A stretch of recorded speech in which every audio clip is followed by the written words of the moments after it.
automação.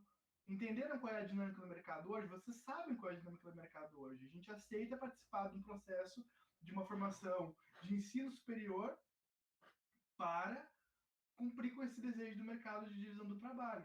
Alguém aqui está fazendo segunda graduação?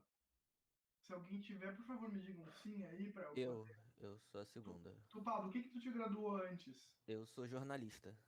Jornalista. E agora você está fazendo o que, Pablo? Sistemas de informação. Sistema de formação. Então, mas tu resolveu trocar porque tu, por uma questão de, eu quero estudar uma coisa que eu gosto mais, ou por uma questão de oportunidade de mercado? Então, é um pouquinho de cada, né? Eu já trabalhei com um pouquinho de TI, que eu sou técnico em telecomunicações, fiz curso técnico. Uhum. E, e aí eu acabei fazendo jornalismo, mas não me identifiquei, e aí tô mudando para uma outra profissão, também por mercado, mas porque eu me identifico. Perfeito. Eu Então, sou formado em biotecnologia, biotech, e agora tá fazendo o quê, Diego? sistemas de informação. Sistema de formação. Então, também nessa mesma vibe do Pablo, de trocar por oportunidade ou por. Não, é mais a questão de aprendizado mesmo. Tem bastante parte da programação que eu pretendo usar em biotecnologia também, né? Tem várias cadeiras Com de certeza, empreendedorismo com que eu acho muito certeza. interessante. Sabe que a gente está fazendo uma pesquisa, eu e uma colega da Biotech, que é justamente isso, analisando o mercado de empreendedorismo na biotecnologia, tentando voltar isso para a tecnologia. É, tu falou que está fazendo a pós lá na UFSC, né? Eu também, eu tô no mestrado lá. Olha só que 10. Cara, é para aí que caminha, entendeu? É para aí que caminha. Não, a biotech vai. Eu acho que assim, a ferramenta, as tecnologias têm muito a ajudar, né? As pesquisas de vocês. É para aí que caminha, não adianta. Pessoal, é isso. A gente está aqui por isso. Vocês são, na minha tela aqui, vocês são quadradinhos, sabe? O Rafael, o Alberto, o Matheus, o Davi. Futuramente, nós grandes preocupações em quem é essa pessoa, sabe? Vocês precisam estar de acordo com a expectativa deles. E não sei se vocês já estão percebendo também que eles já não estão mais tão importados com o diploma de vocês. Eles estão mais importados com a aplicação disso aí. Então, agora os processos seletivos, não sei se alguém tem feito processo seletivo para trainee ou alguma coisa nesse formato, quando tu chega lá, eles não estão te perguntando, tu é formado aonde? Em que tempo? Deixa eu ver teu histórico escolar. Isso aí meio que não existe mais, sabe? Eles vão propor um desafio ali e tu vai ter que meio que fazer o desafio, ver se aquilo ali flui ou não flui, para ver teu perfil. Então, por isso, gente, que assim, ó, é óbvio, é muito importante, todas as cadeiras dos cursos de vocês, que é funil, não são muito importantes. Mas é muito importante qualquer coisa que seja multidisciplinar nos cursos de vocês. E a gente não tem muita essa noção quando está dentro da aula, quando está dentro do curso, quando está se formando, a gente não consegue captar essa essência, sabe? Mas tá aqui o Pablo e o Diego que não vão deixar eu mentir, acho que é o Pablo e o Diego, que estão buscando aí uma multidisciplinaridade na formação porque faz falta às vezes. Faz falta tu saber fazer algumas coisas além daquilo que tu sabe fazer. Certo, gente? Essa é a ideia desse ressignificando o conceito. Então, aqui a gente tem esse material bem direto ao ponto. Deixa eu até dar bem. Deixa eu ver se eu consigo botar isso aqui no mudo para não fazer barulho. Aqui. Oi, pessoal, eu sou o professor Zépica e a gente está aqui. Então, vai ter toda a aula, tá? Toda a aula, fase por fase do pensamento.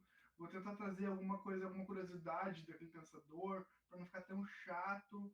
E vou tentar desenhar para vocês as fases da administração até chegar na fase de consciência e nas fases mais atuais. E aí, depois disso, pessoal, a gente vai ter, então essa primeira aula ela vai colocar o assunto para conversa, né? E a gente vai começar a conversar área por área, função por função, dentro das nossas próximas aulas, que é o que está no nosso cronograma. Então, a gente vai falar sobre administração científica, sobre a teoria clássica, sobre escola das relações humanas. Aí vocês vão perguntar, tá, professor, mas por que eu vou analisar isso? Porque é exatamente o papel de gestão que existe hoje dentro das organizações.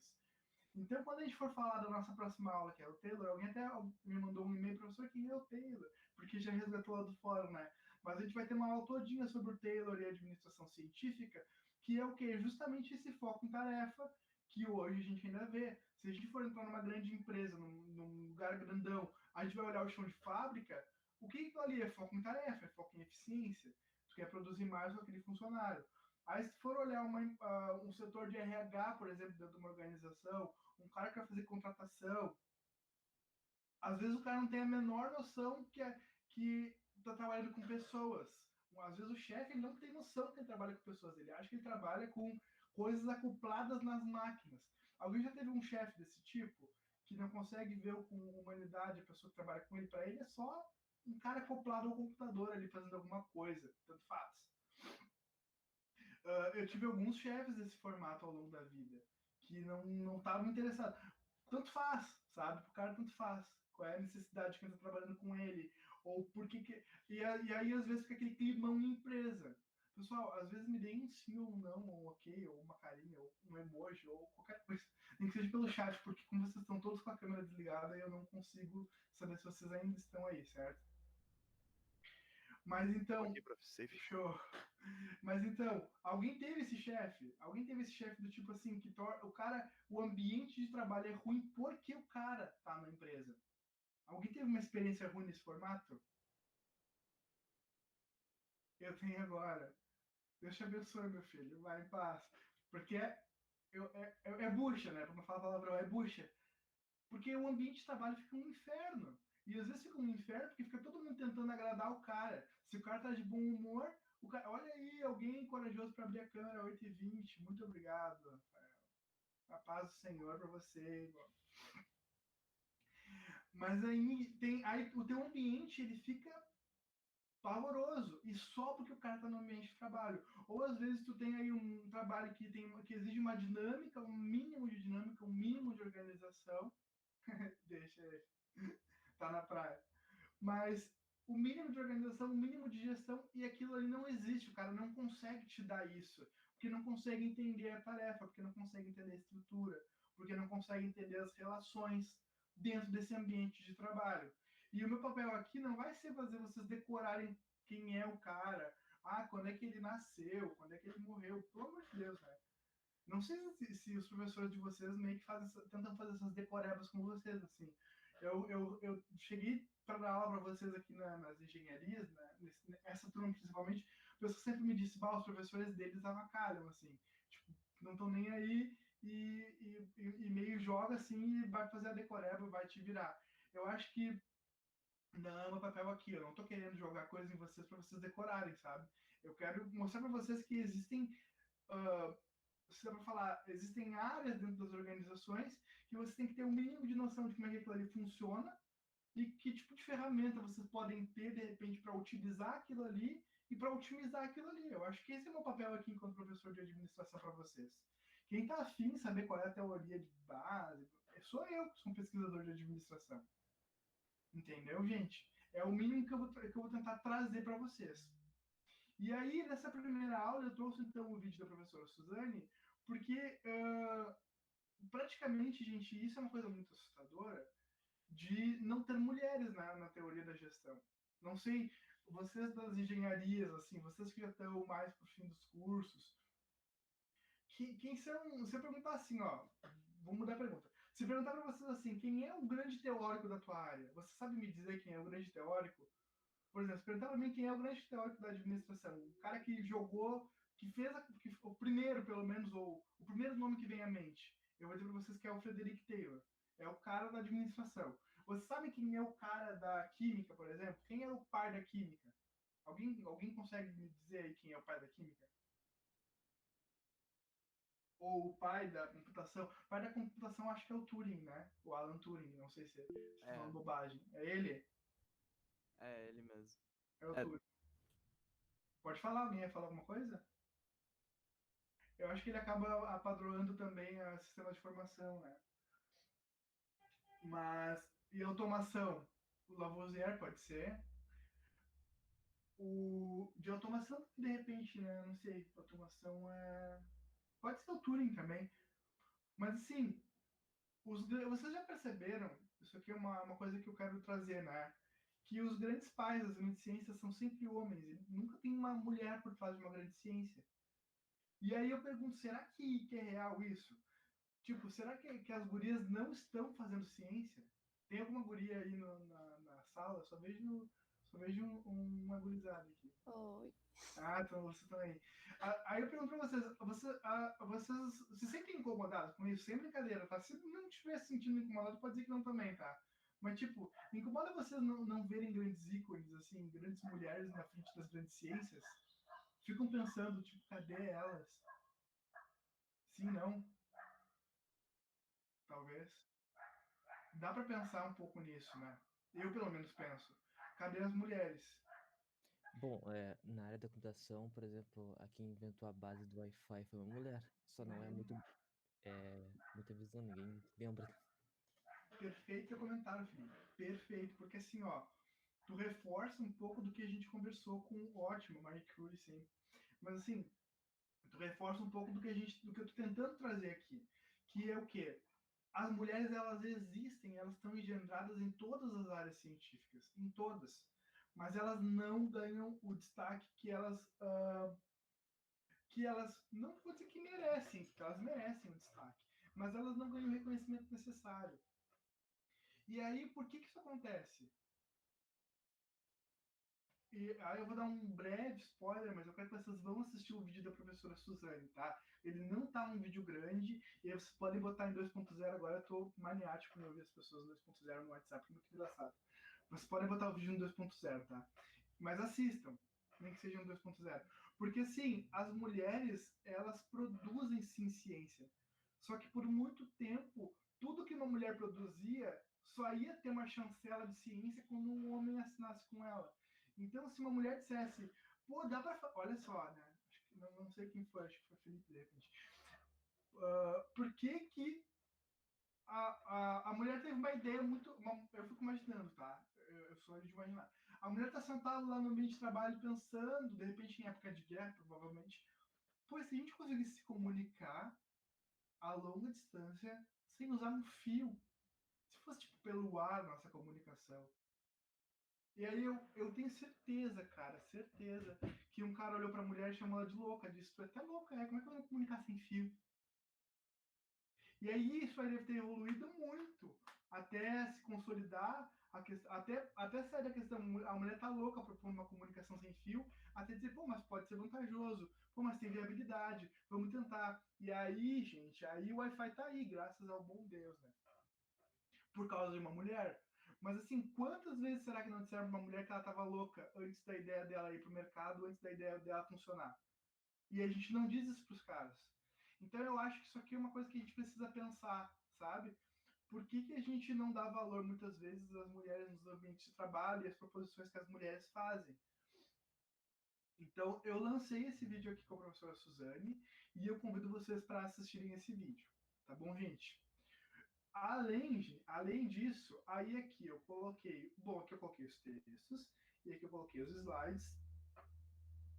Vou abrir aqui para mostrar para vocês. Então aqui os slides com o pódio do BBB no início da aula, sempre por um pódio vazio do BBB, e lá no final da aula eu vou pôr um pódio completo do BBB para dizer que a aula começou e que a aula começou, para poder pelo menos manter, para vocês entenderem a dinâmica. Mas aqui, ó, então, aqui está o nosso objetivo de aula, o roadmap, as fases, e aí vocês podem ficar com esses slides. Esse slide, professor, dá para fazer trabalhos pelos slides? Acho que até dá, na real, porque ele está bem completo aqui. Tentei trazer em tópicos, tentei trazer com imagens, mas ele está bem completo. E aí, se vocês quiserem, tem uma ferramenta bem legal que chama PDF Exchange, não sei se alguém conhece, que vocês conseguem fazer grifos e comentários direto dentro do próprio slide, assim, e é muito bom para estudar PDF. Agora que a vida virou um grande PDF, né? Alguém conhece essa ferramenta? Alguém sabe usar PDF Exchange, gente? Sim, não, talvez. Não? Depois vocês... gente, assim, ó, é sério. Essa ferramenta PDF Exchange...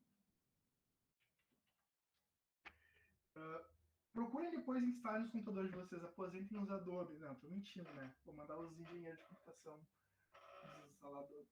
Mas aqui, procurem o PDF Exchange, vocês vão ver que é uma ferramenta tudo legal. No final eu posso até dar uma mostrada como é que ela funciona, porque agora tudo é PDF, né? A gente não tem mais papel em casa, a gente tá tudo em casa. E ela ajuda pra caramba. Pra caramba. Olha aí, ó, Pablo. É bom, né, Pablo? PDF Exchange. Mas enfim, esse é o nosso formato de aula, tá, gente? E aí, pessoal, a gente então vai ter a nossa aula e vai ter um fórum. Eu sempre vou trazer um fórum, tá? A pergunta mais importante, né? Qual é a pergunta mais importante? Se eu vou avaliar os fóruns, né? Tenho certeza que vocês estão querendo saber disso. Sim, pessoal, eu vou avaliar os fóruns, tá? Mas eu não vou avaliar se vocês estão falando bobagens ou se vocês estão botando receitas de miojo nos fóruns. Óbvio que se alguém botar receita de miojo no fórum, eu vou ver, né? Mas a ideia é pressupor a interação de vocês, tá? Se eu estivesse na aula, eu ia fazer vocês falarem alguma coisa sobre aquilo ali. Eu precisava ouvir vocês. Se eu não ouvir vocês, eu não consigo dosar a minha aula. Então, uma forma que eu tenho de ouvir vocês é nos fóruns. Então, assim, ó, eu quero que muito que vocês usem os fóruns. Não precisa ser grandes elaborações de texto, não precisa. Pode ser uma resposta breve sobre aquela aula, pode ser baita aula, professor. Vou me seguir o teu canal no YouTube, vai ser o melhor comentário de fórum que vocês podem fazer. Tô brincando, tá, pessoal? Mas assim, ó, pelo menos alguma coisa para eu saber dosar a aula de vocês. Vamos combinar assim? Uma resposta rápida, pode sair da mente de vocês, ou pode sair dos vídeos, ou do que vocês forem ler, mas coloquem alguma coisa nos fóruns para que eu consiga acompanhar vocês. Certo, pessoal? Ok? Por aí? Tá todo mundo bem? Certo. Depois eu já tô com a nossa aula de administração científica semi-pronta. Só falta uma entrevista que eu vou fazer hoje com o professor Scherer da UFSC, que eu vou trazer alguns conceitos, mas aí eu vou trazer a concepção, eu vou liberar para vocês mais pro finalzinho da semana, para quando estiver completinho. E aí eu já aviso vocês via avisos ali da ferramenta. Mas de qualquer maneira, eu vou fazer um compromisso aqui com vocês de na sexta-feira o material estar lá para vocês, ok? Tá, pessoal. Então eu vou abrir para vocês aqui. Aqui é uma turma, na realidade, é a turma A, mas vocês estão entre engenharia química, engenharia de computação, engenharia de automação e sistema de informação. Tem uma galera misturada, assim. Acho que de repente isso também pode estar ganhando vocês um pouco, né, em falar, vocês não se conhecem, né? Mas, gente, vou dizer que vocês não se conhecem, mas vocês gostam Tem gente que gosta de Prison Break aqui, me adiciona para eu ser um amigo sincero de vocês. Eu amo Prison Break, eu tenho uma tatuagem de Prison Break no braço. Super relevante pra aula, né? Olha, Mandalorian, eu tenho uma tatuagem de Darth Vader no braço também, então me chama pra ser um amigo meu. No Insta que eu vou ser teu amigo, tá? The Office, gente, vocês só veem séries ótimo, esse The Office é muito engraçado. Ótimo. Eu queria usar memes de The Office na aula, eu não usei, não vai ter ninguém que veja The Office. Tem outra pessoa aqui, meu Deus, vocês são as melhores pessoas do mundo. Olha, tem série que eu não conheço aqui, vou dar uma chance nas indicações de vocês. Peaky Blinders tá na minha lista há 1 milhão de anos e eu nunca assisti. Vou ter que ir atrás de vocês e ver se é bom. Mas que bom, vocês... Então, Daniel, se é puro conteúdo em administração, não entendi muito a pergunta aí. Como eu estava tentando dizer, a gente vai trazer um pouco de conteúdo e vai tentar trazer um pouco da aplicação prática disso aí em gestão. É mais ou menos isso. E aqui a gente vai conversar sobre algumas coisas que têm que ser ressaltadas. Acho que é mais ou menos isso. Não sei se eu te respondo. Pessoal, então, para a gente poder organizar um pouco, tá? Como prometi, toda vez que tiver aula síncrona, eu vou fazer um ponderar de algumas coisas que são mais importantes, tá? Então, eu quero começar fazendo isso, certo? Eu vou abrir aqui.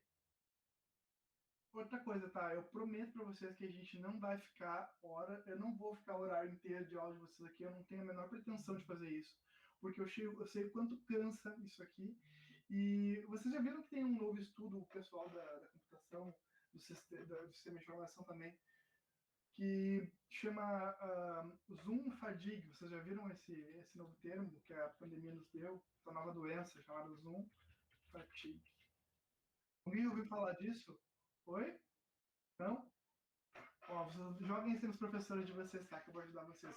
Mas o Zoom Fatigue é uma síndrome que a gente está desenvolvendo por ficar mais do que 1h30 numa única conversa de vídeo. O nosso organismo, o nosso corpo, ele não tem essa concepção. Ele não está organizado para isso. Então, se tu fica 1h e 1h30 ali, tu consegue ficar.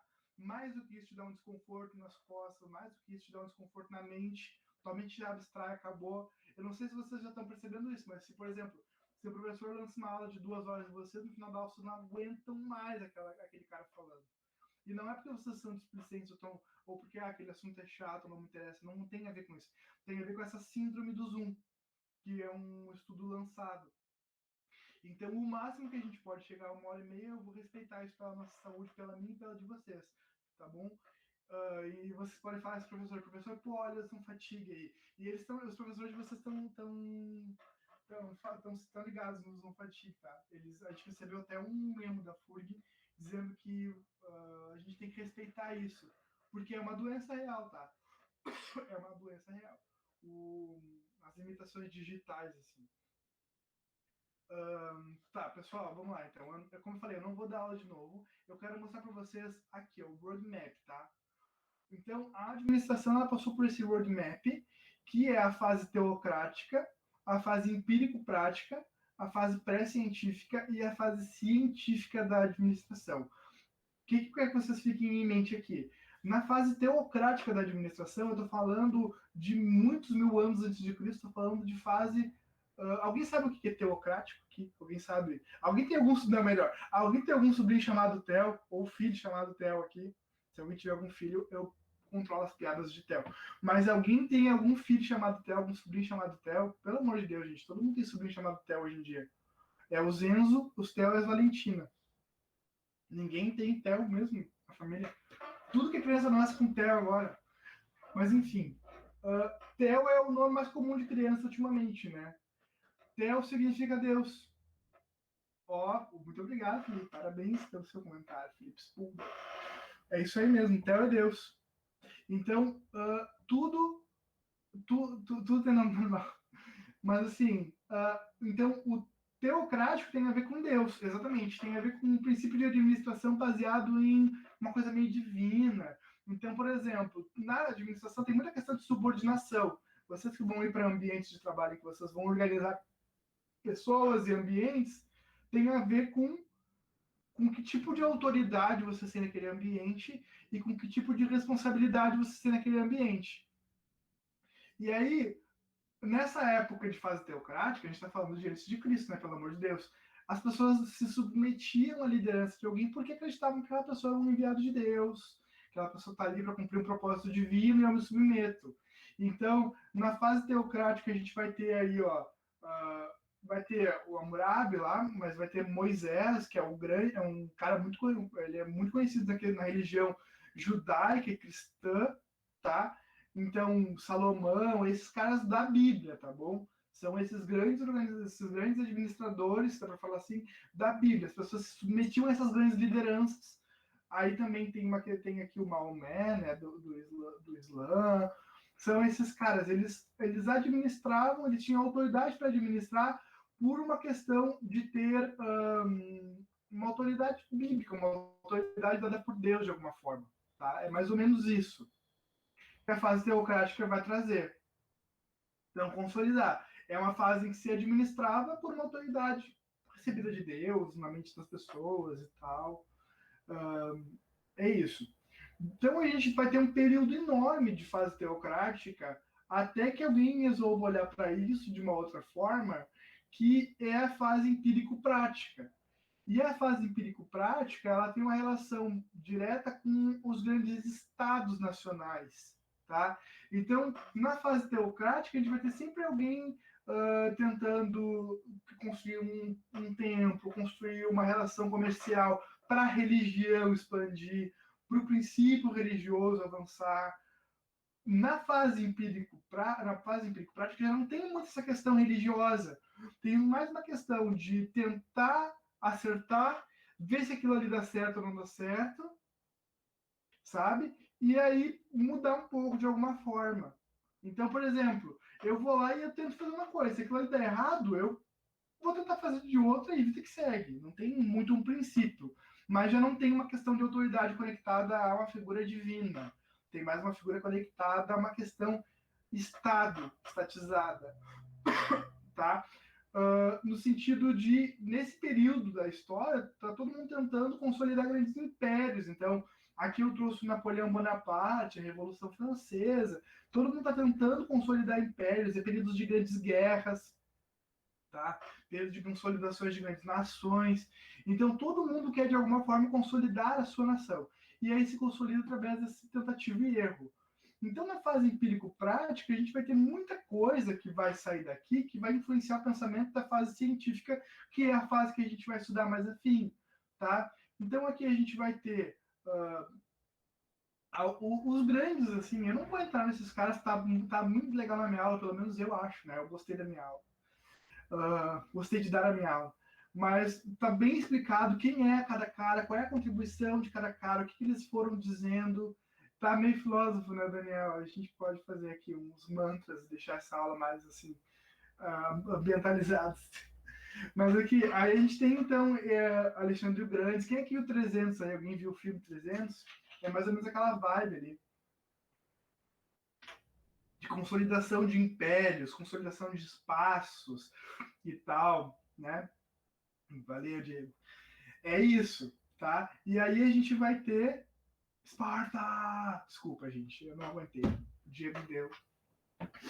Já deixei, eu tive que jogar a bola pro gol. É isso, tá? Consolidamos os grandes impérios, consolidamos os grandes espaços.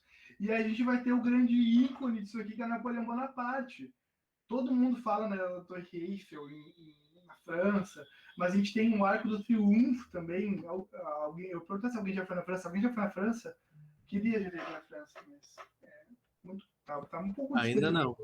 Tá um pouco distante. Mas um dia a gente vai, né? Um dia a gente faz um bonde e vai pra França conhecer. Eles não gostam que fale inglês lá, sabia? Eles ficam bravos com as pessoas que falam inglês.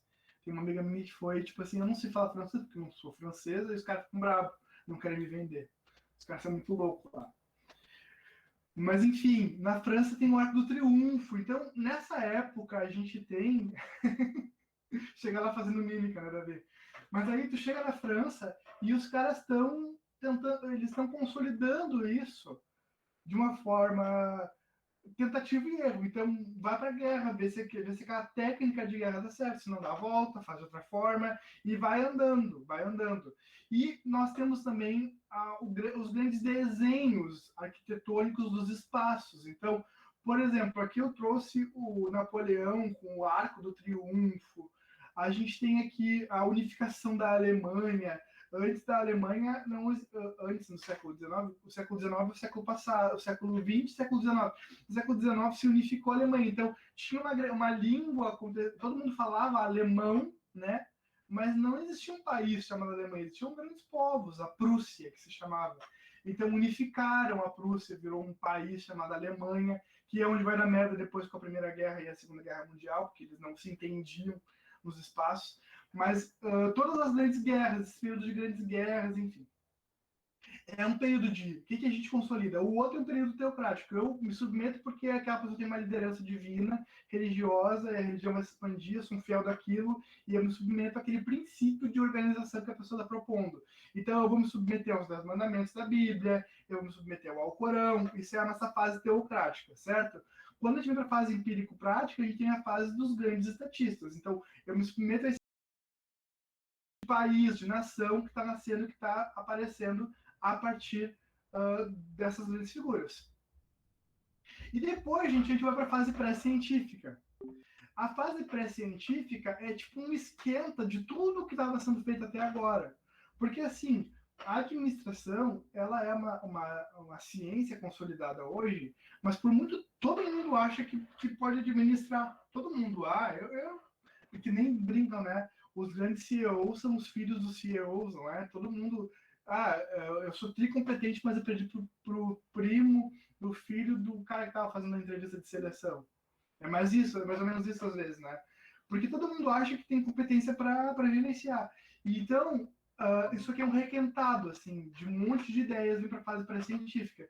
E na fase pré-científica a gente vai ter aí sim, né? Quem falou dos filósofos aqui, Daniel? Aí a gente tem os filósofos, tem Platão, Aristóteles, a gente tem... o cara que trouxe a ideia de contábeis, o Frei Luca Paciolo. Aí a gente tem os grandes científicos aqui, os grandes cientistas aqui. Aí acho que aqui vocês já conhecem, né? O Bacon, o Galileu Galilei. São esses grandes caras da ciência que eles são grandes cientistas, mas para a administração eles são pré-científicos. porque as ideias deles vão ser retomadas no princípio de administração, mas não vão ser 100% utilizadas, tá? Então a gente tem Bacon, tem o Galileu, tem o Descartes, a gente tem até um Brazuca nessa história, alguém brasileiro contribuindo com uma grande ciência, né? Às vezes a gente tem que elogiar, né? A gente tem um brasileiro, a gente tem várias pessoas que vão lançando ideias, tá? No século XIX, fusão de empresas. Hoje a gente tão comum uma coisa de fusão de empresas, mas assim, não existia isso.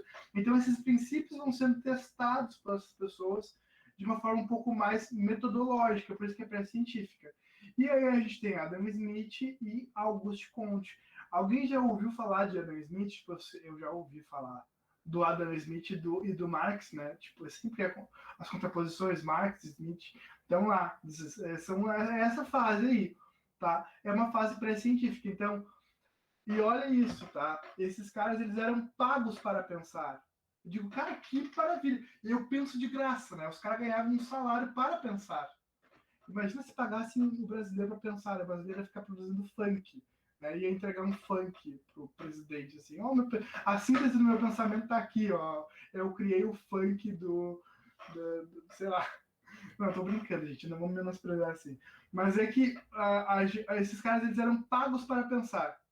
Então eles ficavam lá analisando ambientes, analisando estruturas, e eles entregavam princípios que eles achavam que aquilo ali funcionaria. E o Adam Smith é um grande influenciador de tudo, porque nele se tem a questão da divisão do trabalho e da riqueza das nações. Eu perguntei para vocês se vocês conheciam o Adam Smith, um monte de gente disse que sim. Vocês estudaram o Adam Smith alguma coisa? Ou como é que foi isso? Cheguei a estudar alguma coisa no ensino médio, em filosofia, eu acho. Eu também. Ótimo. Em sociologia. Agora, se quiser. É tipo isso, tá? O Adam Smith, ele é um filósofo, ele é um pouco. Ele é, porque ele era a profissão dele, ele era filósofo. Por pensar, eu não tô aqui para criticar filosofia, mas é que hoje a gente fala de filosofia e o pessoal fica tipo, putz, filosofia. Porque parece que o pessoal só quer aplaudir o sol e contemplar a natureza, som de maregador e a vitória. A filosofia ficou muito caricata, né? Tem muita gente fazendo um movimento de expressão muito caricato. Mas não é isso. A filosofia é a base de todas as ciências. Tudo nasce na filosofia. Tudo sai dali. Se a gente está aqui hoje estudando as computações, estudando a automação, a gente está estudando química, a gente está aqui por causa da ciência, por causa da filosofia. A filosofia, ela sai da ciência. Desculpa, a ciência sai da filosofia. Então, os grandes filósofos, gente, todo mundo diz isso, é impressionante, né? Que todo professor vai dizer pra gente que filosofia é importante, a gente nunca vai dar bola até sair da graduação. Eu achava a maior bobagem, alguém ia falar de filosofia e ficava, saco, mas eu não falando que filosofia é importante. Mas ela é princípio, a gente entende a lógica de tudo. Pô, o pessoal da filosofia, né, agora que eu tô ligado, o pessoal da computação tem toda aquela linha lógica de pensamento, né, se isso, então aquilo, a linha de codificação, né? Toda a questão do princípio de tabela verdade, de se isso der certo, faz aquilo. Não sei, eu tô super viajando, eu tô olhando as tabelas verdade na minha mente, não consigo tirar nada daquilo, mas o princípio de causal, então, sim, então, aí, não lembro de nada, tal coisa, aí tal coisa, ou tal coisa, ou tal coisa, ou tal coisa. Vocês estão ligados no que eu estou falando aqui, professor da computação? Essa noia que eu entrei. Sim. Mas essa loucura toda, ela é todinha filosófica. Isso aqui é filosofia pura. O cara ficava analisando os espaços. Você já se... Não, vou melhorar. Você já pararam para pensar por que alguém em algum momento ficou pensando por que eu vou escrever se isso, então aquilo, na codificação? Quem foi que pensou essa loucura? Isso aí é um movimento social totalmente existente. Entendeu? Que vem da filosofia. Uma coisa muito simples da vida. Por exemplo, vai trocar uma lâmpada. Se tu vai trocar uma lâmpada, tu pensa, se eu vou trocar uma lâmpada, então eu preciso de uma escada ou de uma cadeira para colocar embaixo. Então, eu desenrolo a lâmpada. Não é isso que a gente faz na nossa mente? Se é alguma coisa, faço outra coisa, que causa outra coisa, blá, blá, blá, e assim vai. Só que isso aconteceu na mente de um desses caras aqui, de um desses filósofos, né? o princípio de programação todinho aconteceu na mente dos filósofos. Então, os filósofos, eles são muito importantes nas fases pré-científicas de todas as ciências. Aí, por exemplo, se eu chegasse até aqui e eu quebrasse isso, tipo, tá, acabou, a partir daqui vocês vão colocar os caras de vocês. Aí aqui vai, por exemplo, o próximo slide teria o Turing, ou teria Lavoisier, ou teria, sei lá, não sei se posso falar que tem mais Kuiper, alguém falou, mas teria, aí entraria o pensamento do Alan Turing, aí entraria o pensamento dos grandes químicos, biólogos, enfim. Então a fase pré-científica, ela consolida esse movimento que lança fundamento para um monte de coisa, e aí sim começa a se pensar a ciência da administração. Certo, pessoal? Até aqui, alguém tem alguma dúvida, alguma coisa? Não? Nada? Absolutamente? Ou tá tudo certo? Ou vocês estão sendo pagos para o governo para produzir ciência e pensando em funk? Teve uma aula um tempo atrás que um colega meu simplesmente esqueceu o fone de ouvido e ele estava ouvindo o funk na caixinha de som e ele botou mudo no professor, então de repente a aula começou aquele funk bagaceiro na aula, assim, e todo mundo dizendo, Alisson, por favor, desliga teu fone de ouvido. E o cara bem louco cantando funk, a gente ouvindo o cara cantar funk. E no meio da aula do mestrado foi muito louco isso. Então, de repente, alguém tá aí ouvindo funk e eu tô aqui achando que, na impressão que vocês estão me ouvindo, vocês estão aí, né, ouvindo funk. Mas tô brincando, tá, gente? Nada contra funk. A Anitta na funkeira agora, ela é a coisa do Nubank lá, tá tipo bombando no Nubank. Vocês viram isso? Que agora a Anitta é uma grande sócia do Nubank. Sim, anunciaram ela. Então, não adianta. Esses dias me falaram muito, eu fiquei pensando, o funk é a música popular brasileira. E é, porque a música popular brasileira é a música que tá na boca de todo mundo. Só que quando a gente fala de MPB, a gente pensa naqueles caras, Caetano e não sei o quê. Porque era a música popular brasileira de 40 anos atrás, agora a música popular brasileira que tá na boca de todo mundo é o funk. Enfim, tem fã de BTS aqui, de repente tô falando de fã de BTS, vão me matar. Vamos lá nas coordenações de curso, falar, tira aquele cara, mano. Eu sou do Japa. Coreia. Tá, olha aqui, gente. Então, consolidamos a fase pré-científica, certo? E aí a gente entra em fase científica na administração, que é o que eu quero comentar com vocês, tá? Então, na fase científica, a gente tem 5 coisas para conversar, que é onde nossa disciplina vai deslanchar, tá bom? Então, a gente vai falar de tarefa, vai falar de pessoas, de estrutura, de ambiente e de tecnologia. De forma muito breve, tá? Se tiver. Olha, não sei o que tá falando, Felipe. Tá tudo bem. Olha aqui, pessoal. Então, na fase. O que a gente tem aqui? 5 fases para a gente consolidar. 5 fases de pensamento, que são 5 análises que existem na administração, que é tudo. Basicamente, tudo que acontece em qualquer empresa, em qualquer organização, em qualquer ambiente de trabalho. Que é esse foco em tarefa, em pessoas, em estrutura, em ambiente e tecnologia. De uma forma muito breve, porque a gente vai comentar muito isso aqui ao longo das aulas, a fase de tarefa é basicamente ver o que está sendo feito, como está sendo feito, de que forma eu posso otimizar o que está sendo feito, ter mais eficiência no que eu estou fazendo, entende? Então, tarefa. De repente, alguns conceitos fazem mais sentido para vocês dentro das áreas de vocês. Mas, por exemplo, quando eu falo em tarefa, se a gente for pensar numa grande... Eu não sei se automação ainda é montagem, eu fico viajando. Automação acho que deve ser só escrever código para montar, né? Escreve o código e alguém vai lá montar, o computador do programa e o robô monta, de repente, hoje em dia é isso. Mas automação, há um tempo atrás, era montagem, né? Alguns anos atrás, era alguém montava. Pensava o processo de automação e alguém ia montar. Então, se tu pega um processo de automação, por exemplo, de um carro, se eu estiver falando coisa de bobagem aqui, automação, por favor, se pronuncie, tá? Mas se tu pegava um grande carro e tu tinha que montar esse carro. Então, tu ia ter todo aquele processo desenhado, primeiro a carcaça, depois, sei lá, a roda, o pneu, o capô, e o banco, e direção. Então, esse processo de tarefa. O que tem que ser feito, como tem que ser feito. Isso aqui sempre existiu, sempre se construíram coisas, mas com a fase científica da administração, alguém foi pensar como é que fazia isso melhor, fazia isso de forma mais... fazer isso de forma automática, fazer isso de forma mais eficiente, com menos gastos, com menos desperdícios, com uma utilização melhor do ambiente de trabalho, das horas de trabalho das pessoas. É isso. Então, é pensar a tarefa de uma forma a otimizar a tarefa. Vocês entenderam isso? Eu fiquei muito abstrato aqui, gente. Não, deu para entender. Deu? Perfeito. O que acontece? Que a fase da tarefa é uma fase preferida, mais ou menos preferida por quem é esse, por exemplo, por quem é engenheiro mecânico, esse pessoal assim que... eu acho também que a automação deve estar olhando um pouco disso. Mas, enfim, é a tarefa. Então, só que qual foi o problema aqui? O grande problema é que focou na tarefa, e aqui gerou um problemão, porque não se pensou em quem executava aquela tarefa, não se pensou na pessoa que executava aquela tarefa.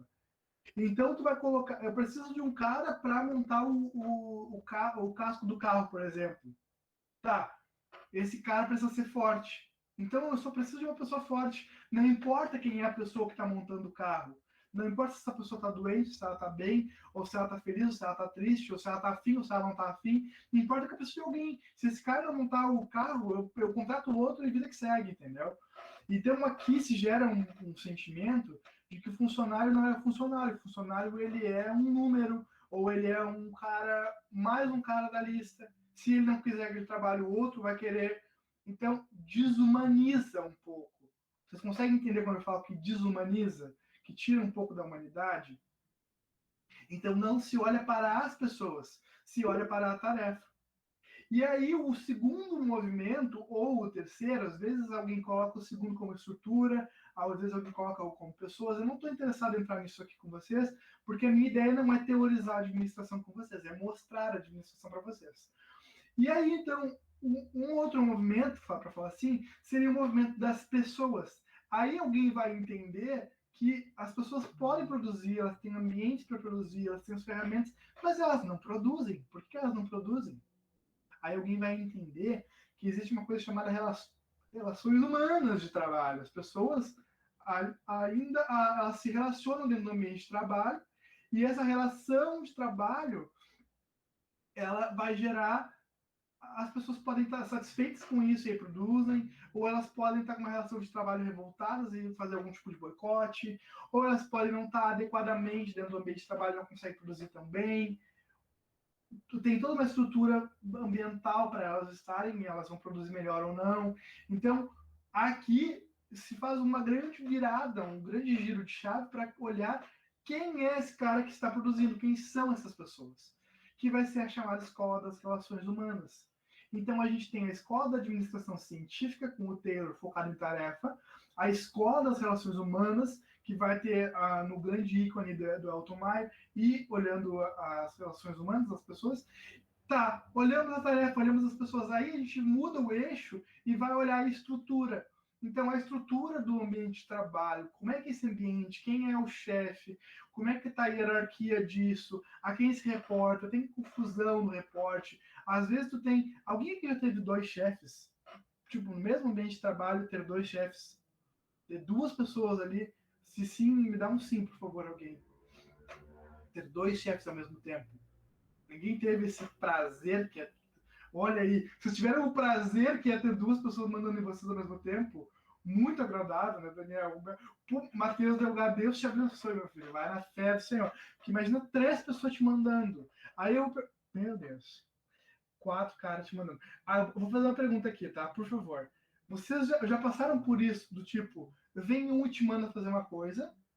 Vem outro, 10 minutos depois te manda fazer outra coisa completamente diferente. E aí o cara fica assim, mas tu não fez o que eu pedi, fulano. Aí se tu para pra fazer, o outro fica, tá aí, e a minha tarefa, fulano, tu não fez ainda? Fica todo mundo te cobrando, pedindo pra tu fazer alguma coisa, tu não consegue fazer nada, porque tu não sabe a quem tu reporta. Já passaram por isso? Quem tem mais do que um chefe, ou 2, ou 3? Ainda não? Então, estás na sorte, então. Ou então, o cara... Vou dar um exemplo muito do idiota aqui, mas só pra vocês sacarem o que eu quero dizer. Vai um cara e diz assim, Daniel, vai lá e pinta aquela parede de vermelho. Aí passam umas 2, 3 horas, vem o outro chefe e diz assim, odiei que de amarelo. O que eu tô querendo dizer aqui? Eu tô querendo dizer assim, não tem uma unidade de comando, não consegue entender uma hierarquia, um procedimento. Pode ter a ordem trocada, ou tu pode esperar que alguém te diga alguma coisa e ninguém te diz nada. É essa questão um pouco bagunçada, se dá para falar assim. Tem alguém ali, então tem um mínimo de estrutura, ótimo. Mas assim, essa estrutura, esse pensamento estrutural, ele vai acontecer nesse movimento, que é um movimento que vai acontecer com o FAIOL. Então, o que acontece? Antes era ala louca, gente. Antes do FAIOL entender e desenhar a estrutura, era ala louca. Tipo, qualquer pessoa mandava qualquer pessoa e não tinha uma estrutura. Então, por exemplo, nos ambientes de trabalho, vinha o chefe lá e mandava o cara fazer, vinha o outro e dizia que não era para fazer, e todo mundo se perdia e ninguém produzia nada. Então, já se entendia a tarefa que tinha que ser feita, já se sabia como fazer ela, já se entendia um pouco de como as pessoas trabalhavam, mas não tinha um mínimo de organização, que é o que vai ter aqui na questão da estrutura, nessa escola, essa grande escola chamada Escola Clássica da Administração. De novo, pessoal, tá ficando um pouco claro isso ou tá uma grande bagunça de conceito na cabeça de vocês? E para mim claro, sim, professor. claro. Oi? Tá claro sim, professor. Ótimo, ótimo. Para Tá mim isso claro. é claro, tá? Mas é que eu preciso que fique para vocês, né? Para mim tá susto isso aqui. Então, esse terceiro movimento. O quarto movimento é um movimento chamado movimento ambiental. Então, tem pessoal da química, né? Aqui, ó, o movimento ambiental, ele nasce lá no biólogo chamado Bertalanffy, que ele vai desenhar uma questão chamada de sistema. Ah, não, o pessoal da computação também. Vai nascer na questão chamada sistêmica. Então, a teoria de sistemas, tá?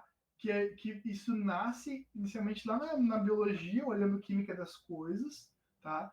Que é uma entrada, um processamento e uma saída. Então, a questão de cadeia alimentar, um monte de coisa. Uma coisa entra, processa, sai e retroalimenta. Eu acho que isso também é um papo muito comum do pessoal do computador, aí, da computação, do sistema de informação e da automação, né? O sistema montado, a entrada dos dados, como é que eles processam, que tipo de resultado isso gera, como é que isso realimenta e gira de novo esse sistema. E sim, pessoal, sim, não? É loucura que eu estou falando aqui. A questão do sistema, então, a gente pega da biologia, a computação também pega da biologia, que é analisar que ambiente é esse. Então, uma organização, ela está dentro de um ambiente. Que entra alguma coisa nessa organização, ela produz alguma coisa e ela entrega. Então, por um exemplo, uma grande construtora aqui, ela vai pegar material, pegar cimento, tijolo, vai pegar as pessoas que vão trabalhar, ela vai pegar toda essa entrada e ela vai colocar esses caras a montarem a casa, desenharem a casa, vai desenhar a casa e vai ter uma saída que é a casa montada no final, a casa construída no final. Esse sistema. E a gestão é a mesma coisa. Então, a organização, a empresa, ela está inserida em um ambiente onde entram coisas ali dentro. Então, entram demandas dentro da empresa e a empresa pega essa demanda, trabalha essa demanda e entrega um produto final. É mais ou menos essa vibe aqui, tá bom, pessoal? E um quinto movimento, que seria um movimento de tecnologia, que não é bem uma questão de tecnologia, artefatos, dá para falar assim, mas um pouco de tecnologia de ambiente também, tecnologia de trabalho. Então, até aqui vai se desenhando essas etapas, e quando chega em tecnologia, a gente fala de contingência, com a Woodward, e a gente fala em contingência no sentido... alguém sabe o que é contingência, para começar aí? Não? Sim? Sabe o que é você jogar a palavra contingência? Contingência, mais ou menos, para dizer assim, depende. Tal coisa depende de alguma coisa. Contingencial. Então, analisa uma questão para depois responder. Ah, isso aqui é vermelho? Esse slide é vermelho? Depende, professor. Se eu tiver de óculos, ele é vermelho. Se eu não tiver, eu não enxergo bem sem óculos, ele pode ser mais rosa. Sabe, um depende. Tem um grande depende na questão ambiental, na questão contingencial. E é mais ou menos isso. Então, vai dizer, existem ferramentas, existem formas de fazer várias coisas, e essas formas, elas vão depender, elas vão ser utilizadas em cada tipo de organização, o daltonismo, elas vão ser organizadas em cada tipo de ambiente que elas estão inseridas. Então, se é um ambiente mais dinâmico, menos dinâmico, mais competitivo, por exemplo, eu não posso esperar que uma solução, a utilização de uma tecnologia possa ser muito bem vista no ambiente privado e pode não ser bem vista no ambiente público, por exemplo. Vou dar um exemplo para vocês, tá? Isso há muitos milhões de anos atrás, quando existiu o tablet. Alguém teve tablet aqui, gente? Aquilo era uma desgraça, né? Era um celular grande que não fazia ligação. Eu tive. Tu teve? Era aquilo, né? Na realidade, eu tenho ideia para mim que tablet era a gente tentando meio que copiar o iPad, mas o iPad já não era uma grande ideia, porque, tipo, era um grande bloco de anotação digital, que eu não sei, eu não entendi até hoje o que era tablet. O tablet Isso era entre o celular e o notebook, né? Só para jogar, basicamente. era uma coisa... O que era aquilo, né? Que o celular ainda também não estava tão como é hoje, né? Não sei, o tablet foi um delírio coletivo, eu acho. Mas há muitos anos atrás, quando todo mundo tinha um tablet, um colega meu, um professor da UFPEL, ele desenvolveu um baita de um negócio, assim, um baita de um... Isso há muitos anos, tá, gente? Por favor. Um baita software para fazer controle de estoque, que era muito simples utilizar aquilo no tablet, né? Hoje em dia ele tem outros milhões de coisas muito melhores, mas a ideia de fato era só colocava as informações ali e o próprio software gerenciava, dizia aonde guardar perto do quê, como é que era a tua busca por aquilo. Então ele gerenciava para ti dentro do tablet onde guardar, quando pegar, quando repor, te avisava que estava faltando e comprava. Era um software de gestão de estoque muito legalzinho assim. E ele ia nas empresas e chegava nas empresas e mostrava aquilo para os caras, tipo, para os chefes, né? Olha aqui, esse tablet. Desculpa, olha isso aqui, esse software. Adorei, quero comprar. Quanto custa? Aí, sei lá, o Fábio vendia, sei lá, 1.000 pila, por exemplo. Aí, tá, então, já posso ficar com esse? Aí o Fábio, tá, mas como você ficar com esse? Esse aqui que tu tá usando? Não, isso aqui é o tablet. Tu vai ter que comprar um tablet para tu usar o teu negócio. Não, mas eu quero comprar isso aqui. O cara não queria comprar o software, entendeu? O cara queria comprar o tablet. Para ele não fazia sentido o que estava acontecendo no tablet, dentro do tablet, que era a gestão do estoque. Ele queria comprar o artefato. E aí eu pergunto para vocês, vai no ambiente público, às vezes o cara tá com o computador lá amarelado, o cara vai querer um computador melhor para quê? Para ter que trabalhar mais? Não vai querer um computador melhor para trabalhar mais. Ou ele vai querer inserir uma tecnologia nova no setor público. Para quê? Às vezes não é vantagem para ele ter uma nova tecnologia, ele vai ter que trabalhar, produzir mais. Ou nos ambientes de trabalho, vai querer propor uma ferramenta e o cara não está minimamente adequado a usar um artefato digital. Não sei se o pessoal da computação ainda tem esse problema, se vocês sabem. Aí, por exemplo, o cara não saber usar um artefato e aí fica até difícil tu vender teu software para ele ou que tu programou para ele, porque ele não sabe usar. O usuário sempre vai ter problema de usuário, né? O usuário não sabe nem clicar as coisas. Mas é isso. É a base, o fundamento. E aí a Woodward vai fazer isso. Ela vai dizer, a tecnologia existe dessa forma, tá?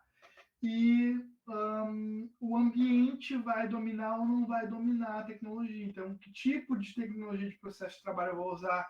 Que tipo de técnica de gestão de pessoas eu vou usar? Que tipo de estrutura organizacional eu vou usar? Vai ser mais achatada? Vai ser mais hierarquizada? Vai ser mais funcional?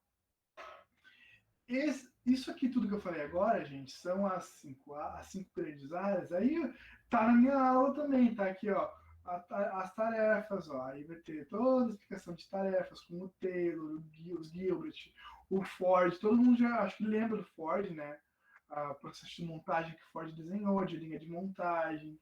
Aí a gente vai ter o Drucker, depois pessoas, que nem eu falei ali, a gente vai ter o Elton Maio, vai ter Maslow. Vocês já ouviram falar da pirâmide de Maslow, das necessidades, a hierarquia das necessidades de Maslow? Não? Alguém já ouviu falar disso? Não. Não? Eu vou falar um pouco disso mais pra frente, mas tipo, primeiro o ser humano precisa, por exemplo, comer e dormir. Se ele não comer e dormir, ele não tem menor interesse em ter, por exemplo, um carro. Não faz sentido para ele. Primeiro ele precisa comer e dormir. Depois ele precisa se vestir adequadamente, não sentir frio. Depois ele precisa ter algumas coisas da casa. Depois ele precisa pensar em locomoção e aí ele pensa no carro. É mais ou menos isso, tá? No freestyle que eu fiz aqui agora. Então existe uma hierarquia das necessidades. As pessoas começam com as necessidades mais básicas, depois elas vão chegar nas necessidades mais superiores, que seriam a necessidade de aceitação, se descobrir no ambiente de trabalho, ou se descobrir enquanto pessoa. Então, Maslow, um grande influenciador. Aqui a gente tem várias pessoas importantes na escola científica de pessoas, das relações humanas. Aí a gente tem a fase da estrutura, com o Fayol, que ele vai desenhar toda que está aqui, o firewall. Ih, tá com a cara certa. Ah, não, tá com a cara certa. Firewall, Weber, burocracia. Você já ouviu falar a palavra burocracia, né? Eu vou falar, isso é triburocrático. Quem nunca falou que isso aqui é triburocrático? Vocês já falaram, né? Confessa pro professor aqui. Já reclamaram que alguma coisa era burocrática demais? Sim? Ou não? Já sim, já. Não existe ser burocrático demais, gente. É que nem dizer, essa pessoa é muito pessoa. Não existe isso, entendeu? A burocracia não tem como ser de mais ou de menos. A burocracia é uma estrutura. O que a gente vai reclamar é de excesso de formalismo, excesso de papelada, excesso de onerosidade, mas a burocracia é a burocracia. Qualquer organização ela tem um mínimo de estrutura. Vou falar um pouco disso quando a gente for falar de burocracia. Mas então, não dá para falar que é muito burocrático, dá para dizer, isso aqui é disfuncional. Aí pode falar. Mas aí é isso. Aí aqui o Betalan fica, falei para vocês, da fase ambiental, de entrada, saída, processamento. Na fase de tecnologia, a Woodward com a ideia de contingência. Aí eu trouxe um grande teórico brasileiro de administração, que é o Guerreiro Ramos, com a racionalidade instrumental objetiva. E aí eu trouxe aqui, ó. Alguém viu o Big Brother Brasil 20? Diz para mim, por favor, que sim, porque não faz sentido esse meme aqui. Mas teve uma baita briga com a Manu e com o Prior no Big Brother 20. Sim, foi o primeiro evento durante a pandemia de grande escala no Brasil. Cara, os caras ganharam 1 bilhão de votos para serem eliminados, né? Uma coisa colossal. Os caras entraram no Guinness, né? Os caras entraram no Guinness de tanta gente votando ou para eliminar um ou para eliminar o outro. Então, por quê? Porque os caras brigavam lá dentro. Mas é só um meme para quem vê BBB, tá? Ouviu. Enfim, existem outras formas de ver a teoria da administração, as escolas, os pensamentos. Aí aqui eu trouxe 2 imagens, eu acho que no Zoom deve ficar bom, fica melhorzinho, mas tá valendo. Que são, viu? Aí, com certeza. Eu vou falar um pouco de marketing também, tá, Daniel? Vou falar um pouco de marketing digital, vou dar uma pincelada nisso, mas a gente pode discutir mais. E fico também à disposição para a gente bater um papo fora, se quiser, tá? E aqui, ó, a gente tem, então, olhar a administração por fases, como eu mostrei para vocês. Eu escolhi mostrar ela por fases. Então, a fase teocrática, a fase empírico-prática, a fase contemporânea, a fase pré-científica e científica. Dá para olhar ela por variáveis de análise, tá? O Gulo 2016, que é o outro texto que está lá, vai olhar isso por eras. Então, a pré-história, a antiguidade. Aí que vocês já falaram que estava filosofando demais na aula, né? Ia falar que ia filosofar muito mais. Mas, tipo, as eras, assim, de o que se pensava. Então, a pré-história pensando em questão agrícola, questão urbana na antiguidade. Sempre dá para linkar isso aqui. Os grandes estatistas estão aqui. Aí as idades vão chegando até a idade contemporânea, que vai mudar tudo com a questão da Revolução Industrial, e aí vai chegando mais perto do que a gente tem hoje, que é essa idade contemporânea da informação e conhecimento, que já vai ser Indústria 4.0, quarta Revolução Industrial, a revolução da robótica e tal. É a forma que o Gulo vai mostrar para vocês. O que a Venato, ele vai mostrar isso através de anos, uma evolução temporal, assim, em 1903 tal coisa, em 1909 tal coisa, e aí ele vai indo até a contingência. Mas o que eu quero que vocês saquem aqui, tá? Que é a mesma forma de ver a mesma coisa, mas para você, eu trouxe para vocês olharem, porque não vou me privar de dizer para vocês que vocês podem olhar. Mas eu sei que para vocês o importante é que a gente consolide que existem 5 grandes esferas de olhar na administração, que é o que a gente vai trabalhar ao longo da nossa disciplina.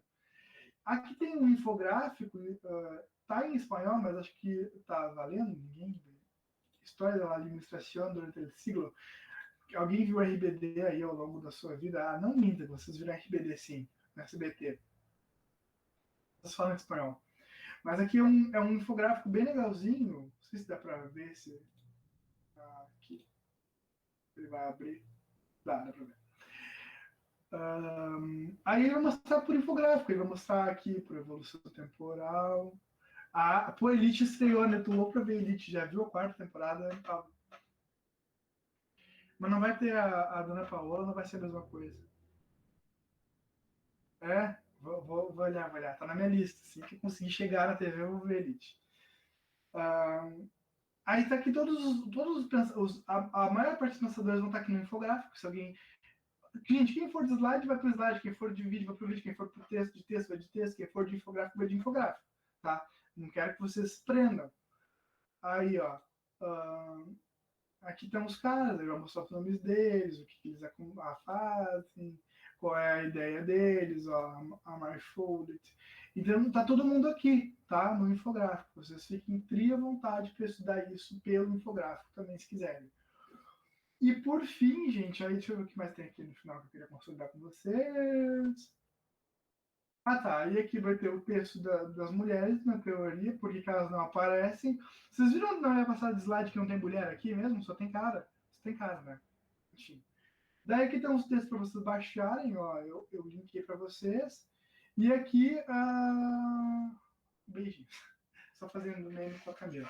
Mas enfim, essa é a nossa primeira aula que tá tri dialogada no vídeo que tá no AVA, certo?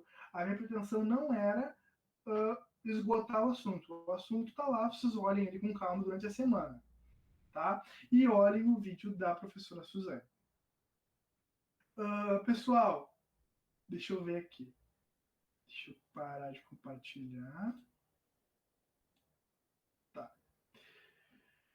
Bom, então, gente, o que acontece? Eu fiz aí um panoramazão geral aí das estruturas, tá? Queria que tivesse ficado na mente de vocês algumas ideias em cima de estruturas, tá? Algumas coisas em cima de estrutura, das fases da administração, para a gente poder ir conversando, consolidando. Eu não botei um. Acabei de ver que tem alguém aqui que tá com uma foto de Naruto. Eu não quero botar um meme de Naruto, achei que vocês iam me odiar se eu botasse Naruto. Viajei, podia ter usado meme de Naruto na minha aula. Lucas Rondon. Mas enfim. Tá, gente, vamos lá. Então, só para a gente fechar, tá? Estamos indo. Então, a gente pode dividir a cronologia em fases, a gente pode dividir a cronologia em eras, a gente pode dividir a cronologia em anos. Se eu perguntar para vocês assim, escolhe uma das fases e coloca lá um autor, vocês conseguem resgatar pelo slide, certo? Agora eu queria que vocês, algum de vocês abrissem o microfone, que sim ou que não. Tá, para a gente poder. Sim? Beleza. Aí, por exemplo, se eu perguntar lá o que foi fase teocrática, vocês vão saber me dizer que é aquela fase baseada em autoridade divina e blá blá blá. Sussa, pode usar o chat de repente para não ficar que nem coral, tá? Tranquilo, Ou sim. não, porque se não tiver ficado, eu quero reforçar, tá? Aí depois, entendendo o pensamento ali, deu para entender o que muda de um para outro? Primeiro a questão divina, teocrática, depois aquela questão estatizada, de tenta e acerta, na empírico-prática, aí uma fase mais filosófica, pré-científica. Dá para entender esses jumps que faz de uma fase para outra? Vocês conseguiram sacar isso? Sim. Sim? Sim. Tá. Na minha aula gravada lá, vai ter uma questão falada de Aristóteles, bem filósofo, né? Mas resgata essa parte que é importante quando eu for falar de Aristóteles, que eu vou falar da escola peripatética, que isso influencia muito o pensamento de administração, porque vai falar de divisão do trabalho. Então, se alguém está fazendo alguma anotação de alguma coisa que é relevante aqui, eu diria para frisar a questão peripatética do Aristóteles e entender divisão do trabalho lá no Aristóteles e depois olhar a divisão de trabalho de novo no Adam Smith. Tá, pessoal? Alguém viu a série Merli que tem na Netflix? Não? Ninguém viu?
passado, da questão da descoberta do CRISPR-Cas9, né, a ferramenta de edição genética, que foram 2 mulheres que descobriram essa utilização e elas só conseguiram ganhar um prêmio Nobel da Química depois que elas comprovaram que foi elas que descobriram e não outros 2 cientistas, né? Porque atualmente, naquela época, quem estava ganhando todo o crédito eram esses 2 outros cientistas homens.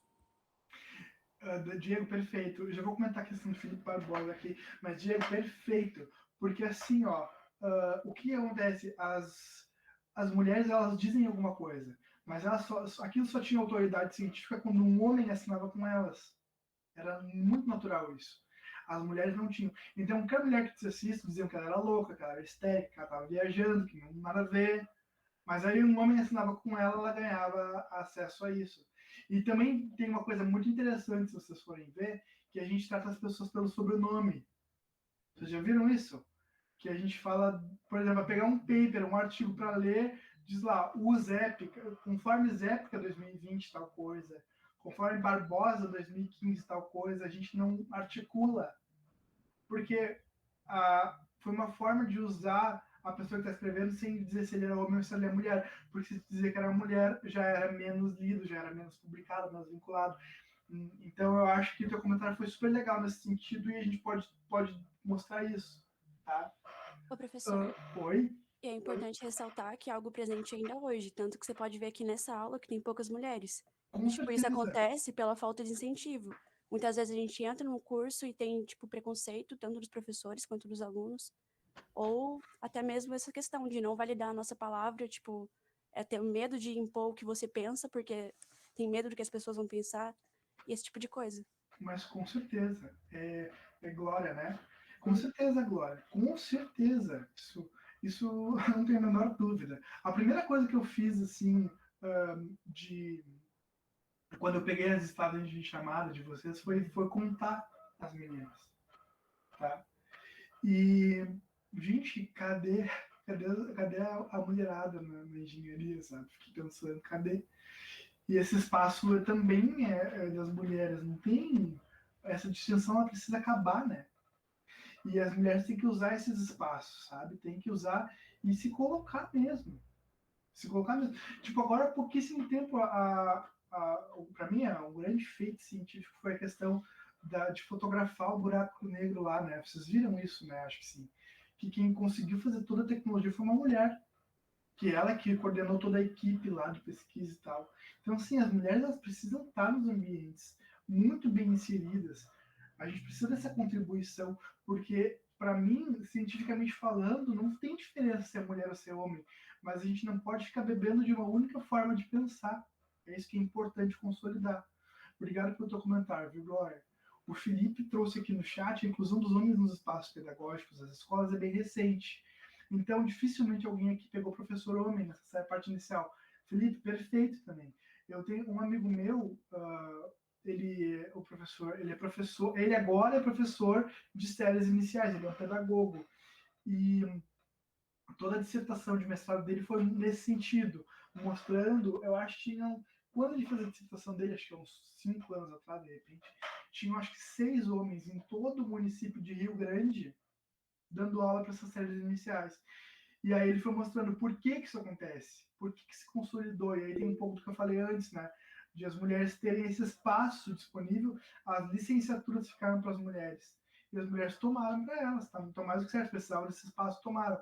Mas não é delas, não pode fragilizar a profissão, não é delas, é de todo mundo. Assim como as profissões mais duras e mais pesadas, como essas aqui, por exemplo, são das mulheres e são de todo mundo também. E aí teve alguém que comentou, não sei se foi pro vídeo, me perdi, que no ensino superior são mais homens. Vocês já perceberam isso também, né? No ensino superior são mais homens. Pergunto para vocês por quê. Não vou deixar vocês responder porque tem que encerrar aqui. Mas porque os homens, eles tinham bacharelados. Bacharelados. Então os homens, eles iam para as grandes ciências, eles faziam os bacharelados deles, depois eles queriam dar aula, e aí eles davam aula no ensino superior. E isso também é um grande problema, os professores muitas vezes não têm a menor didática, não têm a menor atenção com vocês, porque eles não são pedagogos, eles não são licenciados, eles não têm um mínimo de técnica de dar aula, ou de entender o aluno, de se colocar no lugar do aluno. Para eles, assim, tanto faz, estou aqui, meu conteúdo está dado, sabe? Vocês devem ter professores assim, né, gente? Pelo amor de Deus. Que não tem uma atenção em responder um e-mail, não tem atenção em preparar uma aula decente, em vir conversar com vocês, em vir ouvir a opinião de vocês. Esses caras não têm o mínimo de técnica didática. Então, eu acho que isso é uma defasagem gigante na academia, né?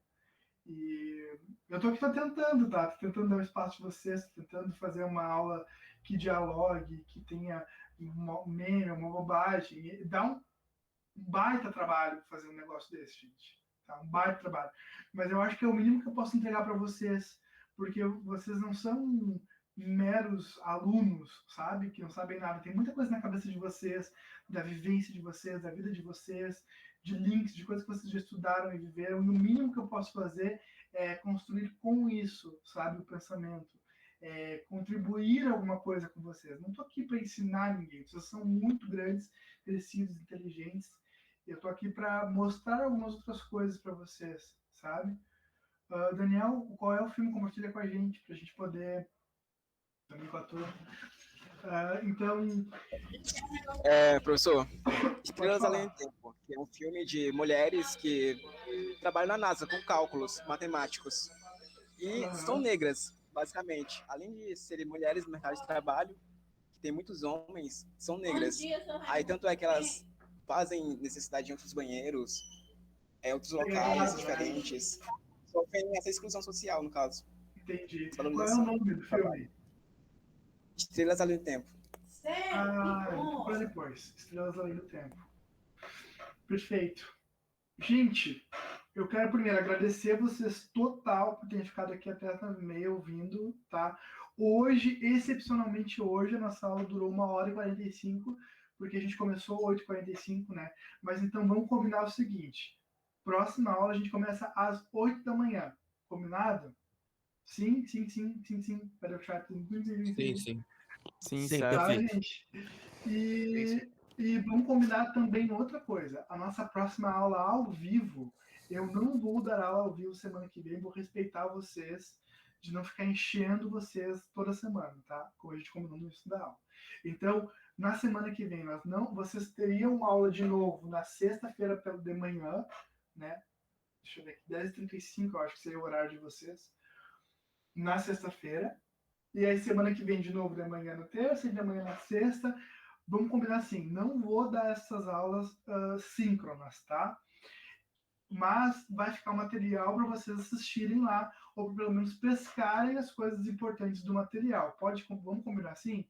Enquanto eu ver que os vídeos eles estão recebendo os acessos, a gente mantém esse esquema de dar aula a cada 15 dias. Se eu ver que os vídeos não estão tendo os acessos e tal, aí eu vou tentar dar mais aulas para vocês de forma ao vivo. Pode ser combinado assim, gente? Pode ser. Combinado assim? Pode ser. Oi?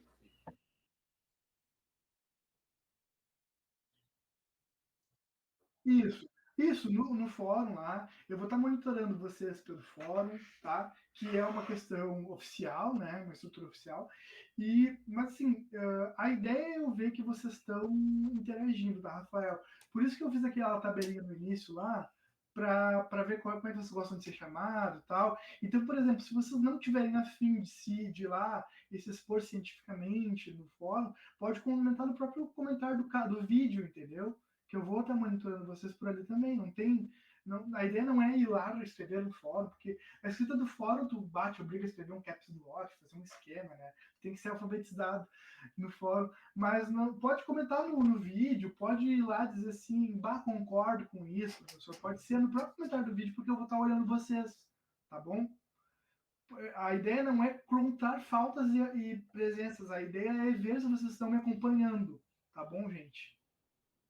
Certo? Certo. Perfeito. Certo. Se vocês puderem, gente, eu vou bem youtuber, né? Mas se vocês puderem ir lá e se inscrever no meu canal, eu vou agradecer vocês, tá? Porque eu tô tentando construir isso de uma forma orgânica, tá? Eu não quero ficar desenhando lava para vocês. Se a gente tiver lá, se vocês se inscreverem no canal e vocês já forem vendo os vídeos, já forem dando acessos e tal, eu já vou conseguir acompanhando vocês direto, tá bom? Se vocês quiserem seguir por lá.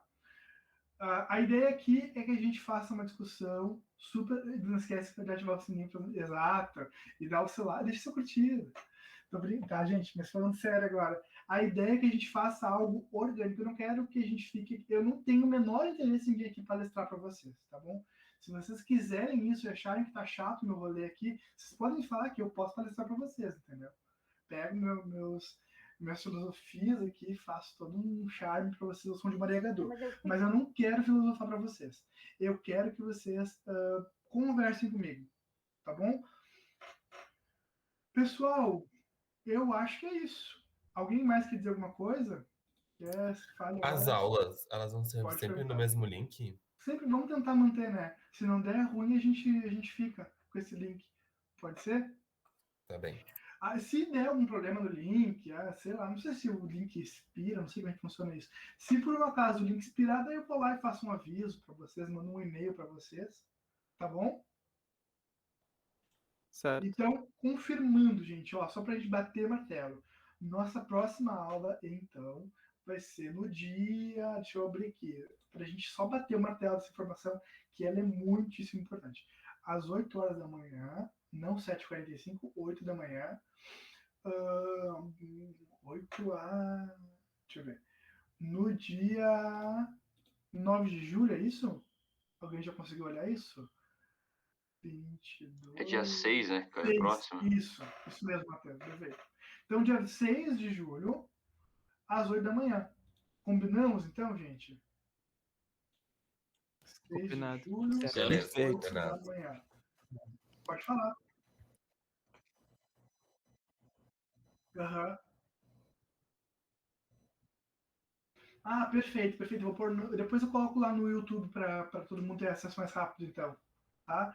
E, Rafael, obrigado por ter gravado, viu? Para mim dá muito trabalho gravar aqui para a tela, porque me renderiza muito aqui, fica pesado no computador, eu não consigo ser tão dinâmico. Se tu puder ir gravando para mim e mandando, eu vou super te agradecer. Ou se alguma outra pessoa, tá? Tem...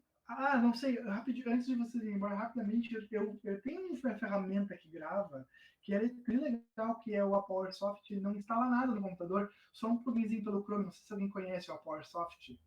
Eu fiz um vídeo assim, bem igual a minha cara, tá? Ensinando a usar o PowerSoft. Eu vou mandar para vocês aqui no canal, no cantinho. Aqui, eu acho. É bom para vocês terem, até para vocês mesmos gravar as aulas de vocês, né? Se o professor não quiser gravar e disponibilizar, vocês gravem, não custa nada para eles, né? Só não vai disponibilizar, óbvio, né? Que é o PowerSoft, tá? É muito susto. Então, se vocês puderem instalar isso aí e alguém gravar a aula toda semana, eu agradeço demais, que aí eu consigo usar meu computador para outras coisas. Tá, pessoal?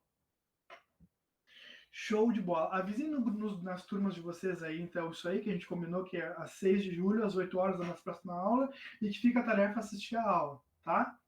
Ok? E se eu não liberar a aula para vocês na sexta-feira, por favor, me cobrem, tá? Vocês têm o meu e-mail ali, pode me cobrar que eu posso me esquecer, de repente, de liberar o acesso e eu só vou lá e libero para vocês, tá? Se eu não liberar, me cobrem que eu libero.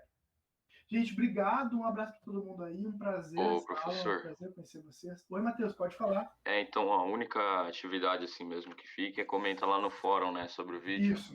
Fechou então, valeu. Tá bom? E aí eu já botei os outros 2 fóruns, mas ainda não coloquei as aulas, então pode ir comentando quando eu liberar as aulas também, não tem problema, tá? Valeu, gente, valeu, obrigado pelo elogio, fiquei feliz, obrigado mesmo.